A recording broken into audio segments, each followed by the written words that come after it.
It's now 2026, and that means you can use AI to help you learn. Whether you're studying or writing, these tools are super helpful, but you do need to know what tools to use. And obviously you know about ChatGPT, but today I'm going to be comparing two tools that can help you make flashcards.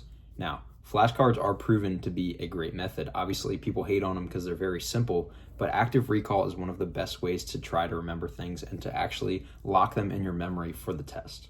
So today's tools are going to be making flashcards using AI summaries of notes and that sort of thing to try to help us remember these tools and see what works best for us. We're going to analyze the workflows and see which is the most applicable to me and which is the most applicable to you. How simple is it? And currently I'm downloading some things on my computer to help get us set up for this test, but here is the general plan. I'm going to take some of my notes from my banking and finance class, and we're going to put them into these different tools and see which flashcards are the most helpful and which process is the simplest. Because if I'm trying to study, I want to spend the most time studying and the least time worrying about actually getting all this set up. Now, let's talk study methods. Flashcards are obviously a great tool. Like I mentioned, active recall is where you have to try to pull things out of your head off of memory instead of just reading off your notes or something like that. That's called passive recall. So we're focused on the active side of things. Also, we want to focus on spaced repetition. This means that every couple days I want to be reviewing these flashcards rather than just cramming it all in one day, reading the textbook and never looking at it again until the test, or looking at it all the night before the test. We want to be spacing this out over time so that we have the most effective learning possible. And that's what these flashcards are going to help us do. So instead of writing them out by hand, we're going to have AI help us make them because it is now 2026 and we can do things like that. So our tools today are going to be Anki and Note. I think that's how you say them. Here's some logos for you, and let's see which one works the best. So today I'm going to start with Note. This one seems easier to use so far. To get Anki set up, I had to download it to my computer, and it's like a separate app when Note is simply a website. And Anki, you also need to use ChatGPT to format things correctly. Note, it looks like I can just import my notes to this and it will create some flashcards for me. So good start for Note here. I'm going to upload. It is taking a while to load, but I know I have a bunch of stuff running on my computer right now.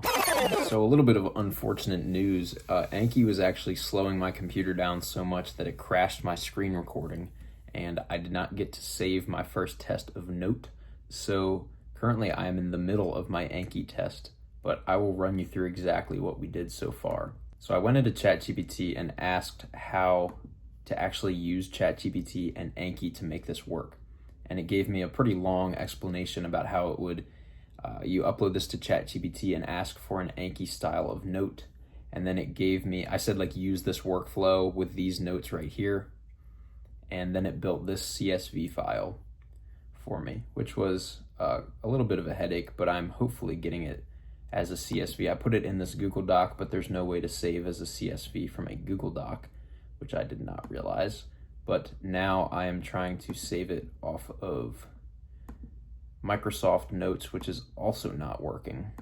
So I guess what I'm gonna have to do is put this in a Google Sheet, because I know you can save those as a CSV, and we will see what happens.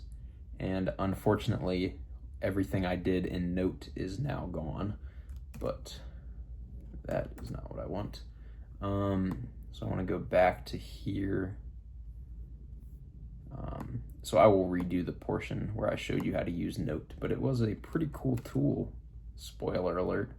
So that's not what I want. That is not what I want. Oh man, this is difficult. All right. Let's ask for. Okay, give me a CSV. Thanks. Google Sheets form. All right, let's see.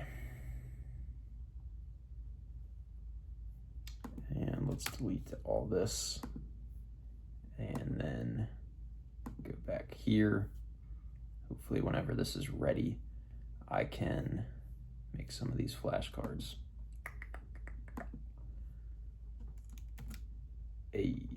All right, so that's cool.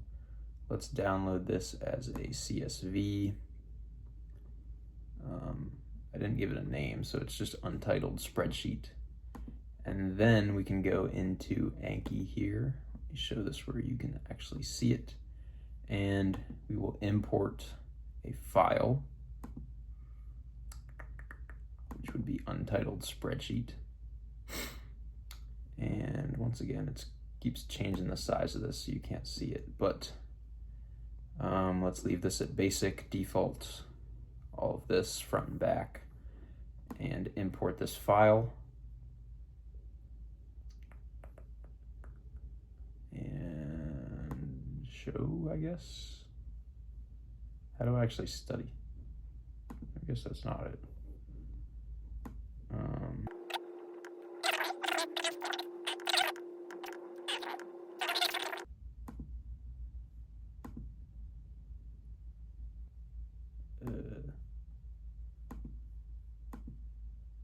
Front, back, okay. Yep, that was easy. Okay, what is a primary market? Show answer. Okay, I got you. Easy stuff. And it looks like it is spacing out our repetition down here maybe. So it won't show me this card again for a couple days if I say it was easy. But if I say it was good, then that's what we got here. And that maybe put it in this one right here. So a pretty basic study tool, but I'm actually not too mad about this.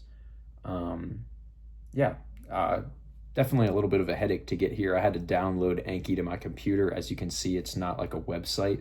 It's like an app on my computer, but definitely interesting. And these tools work rather well.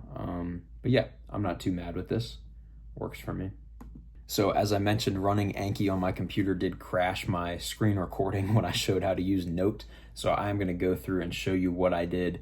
As you can remember in the Anki thing, I had to go into ChatGPT, ask it how to do it, and then put in my notes and say, do what you just told me. And then it spit out a CSV, which I had to put into a spreadsheet and then download that and upload it to Anki. And then it did make a ton of flashcards for me. So that is the one upside I would say to Anki, as you'll soon see. It did make like 75 different flashcards. When I put it into Note here, like I'm about to show you, it only gave me 24. So not quite as good, but I think the flashcards come out to be about the same in terms of quality, but there are some really cool features on Note. So what I did here, I went to upload a file. Actually, I can just do this again. Upload a file, and then chose to upload my notes that I had also done for the other one. And then I guess I got one free trial because it was just saying I can't do that again. But if I go into my materials, I assume this is my finance chapter notes is what it named it. I didn't even name it that. It just AI, whatever. And then what showed up was this. So you have, it's very similar to sort of the Quizlet layout that I'm familiar with. It gives you all the flashcards here. You can scroll down and see the terms. And I didn't see any duplicates or anything like that.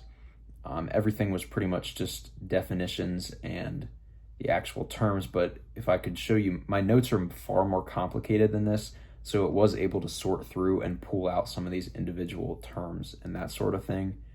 And then it gives a bunch of different tools up top here, as you're about to see. Some of these different tools are like the spaced repetition. If you go into there, you can like set a review schedule almost for yourself to practice with spaced repetition and that active recall. It has some game sort of things here. You can test with just the flashcards, and you can run a practice test. All of these are very cool tools that are really good for helping you study, and the setup process was far simpler. I guess the only concern would be that the Note free trial only allowed me one of these. If I wanted to do more, I'd probably have to pay for it. But overall, very good tool. So just to give my final verdict on these two tools, I would say I prefer Note. The free version that I got was very good. It seemed like super simple to use. I just downloaded my notes, uploaded them to Note, and then it gave everything that I showed you there. And honestly, that was so quick and easy. Anki, I did have to, first off, figure out how to actually use the tool. I had to download it to my computer and then had to get this all converted to a CSV before I could upload it to Anki. But in the end, I think you do get more than one. Like the free plan on Anki is unlimited. So in that sense, it is pretty nice. But in terms of actual quality, I would say that Note was super helpful, and the quality there was phenomenal. If you wanted more vocab terms, you might have to modify the way you do your notes compared to how I do it. Once again, I suggest you check them both out. They're very helpful tools, and yeah, good stuff. So that's the experiment. I do suggest using flashcards no matter how you do it. If it's a really hard concept, writing things out on paper can still not be beaten by AI, and that is a great tool, but obviously these tools are super helpful, and if you want to check it out, those are both linked down below. And if you want to learn more tools and tricks like this for your school and your studies, keep sticking around watching these videos because I'll be making them nonstop. So I will see you in the next video.